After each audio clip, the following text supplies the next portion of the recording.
Hot girl confidence is not about being hot, and it's not about being loud. It's about being brave enough to show up as your most authentic self. The biggest glow up I've ever had, it wasn't about my makeup, it wasn't about my hair, it wasn't about my aesthetic. It was internal. It was the day I stopped performing for everyone who didn't even like me for me. It was the day that I started living for me. If you're new here, hey friend, I'm Amanda. If you're into self-love, confidence, beauty, and figuring life out together, then you're in the right place. Go ahead and hit that subscribe button because on this channel, we are doing this together and we're showing up as our true selves. If you're deciding why you should watch this video, well, this video is for the version of you that's still trying to be enough for everyone else. No more of that. Because when you finally stop caring what everybody else thinks of you, you win. Are you ready? Let's get into it. Let's be real.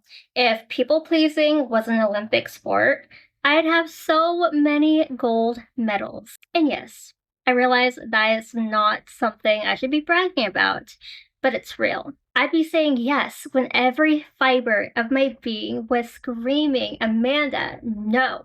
I'd post the safe content. I did my personality. I'd avoid setting my own boundaries just so others wouldn't feel uncomfortable. Even with friends or definitely on social media, I would play it safe, always. I thought if I could just be likable enough, chill enough, easy enough, relatable enough, I'd be accepted. One day, I looked in the mirror and I couldn't recognize the girl staring back at me. She looked fine, she looked put together, but she didn't feel like me. And that is the trap of people-pleasing. It's like slowly editing yourself out of your own story. And here's the thing.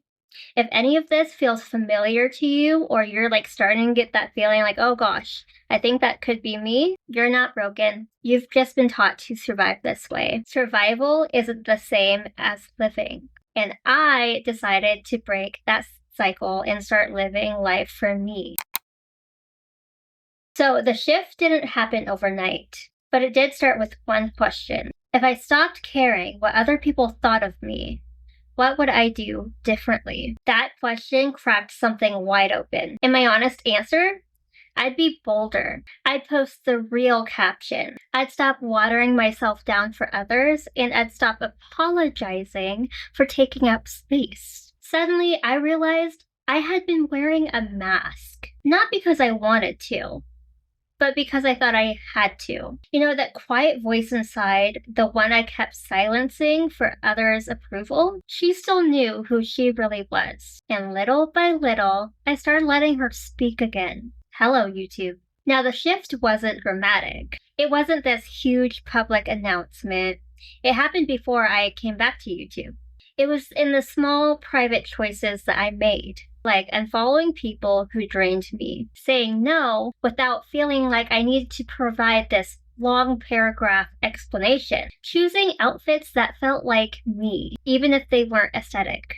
It's not about becoming someone new. It's about remembering who you were before the world told you to shrink.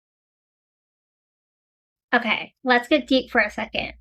Why does people-pleasing take such a toll on us? Well, because the second you let somebody else's opinions steer your actions, you might as well be giving them the remote control to your life. And guess what? Most people probably aren't even thinking of you like that. They're probably stuck in their own loops of self-doubt. But we've been conditioned, especially as women, to equate being likable with being safe. Avoid conflict, stay agreeable, and keep the peace. But peace that costs your authenticity, that's not peace, that's performance. And I know it's scary. Being real means risking rejection or judgment, but it also means creating room for real connection. When you stop editing yourself, you stop attracting those who only vibe with your highlight reel, and you start finding the ones who like the real you, all of the messy, and stay. Now that's where true confidence comes in. Like I said in the beginning, it's not from being hot and it's not from being flawless. It comes from being free to be yourself. If this is hitting home and you're like, oh my gosh, Amanda, how do I even start showing up as the real me? I got you. Number 1, journal it out. Keep it raw and unfiltered.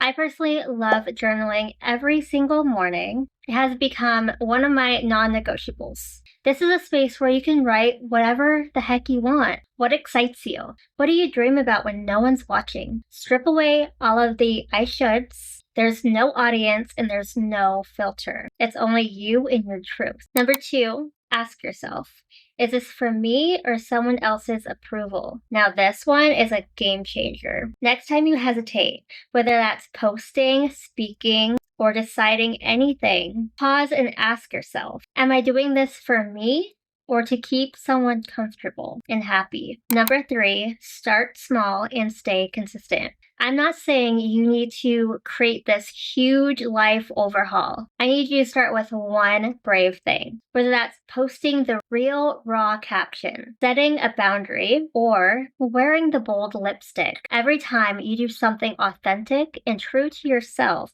you start building trust within yourself. Number 4, notice the patterns. You guys, people pleasing is just a bad habit. I'm a people pleaser. I'm getting better, but I'm not saying I don't have my moments. So catch it when it happens. When you say yes and you instantly regret it. When you start shrinking yourself in conversation. Or, my downfall, when you're over apologizing. Noticing is the first step, and then changing comes after. Number 5, find safe spaces to be real. You don't need 100 people clapping for you. You just need a few who actually get it and who actually gets you. Look for communities, friendships, or even online creators who make you feel safe just being yourself. You being real will actually help others do the same. Whether it's a friend, a group chat, or another creator, surround yourself with a vibe that says you are enough just as you are. If you're feeling that fire right now, that little spark of, oh my gosh, I've been hiding and I'm so over it, drop a comment and tell me what is one thing that you've been holding back on because of fear or judgment. I'll go first. So like I said in my previous video, for a while, I've been holding back on being my positive self. And honestly, it's because others judged me for it. But it turns out, this is the version of me that I love the most. So here she is. If you're ready to keep showing up as your authentic self, even if it's imperfectly, go ahead and hit that subscribe button. On this channel, we are building unshakable confidence one day at a time. Before I end the video, I need you to listen to me real quick. You don't need to be louder, prettier, or more perfect to be powerful. Okay? You just need to be yourself. Your power lives in your authenticity. You've got this, and I believe in you. I will see you in the next one.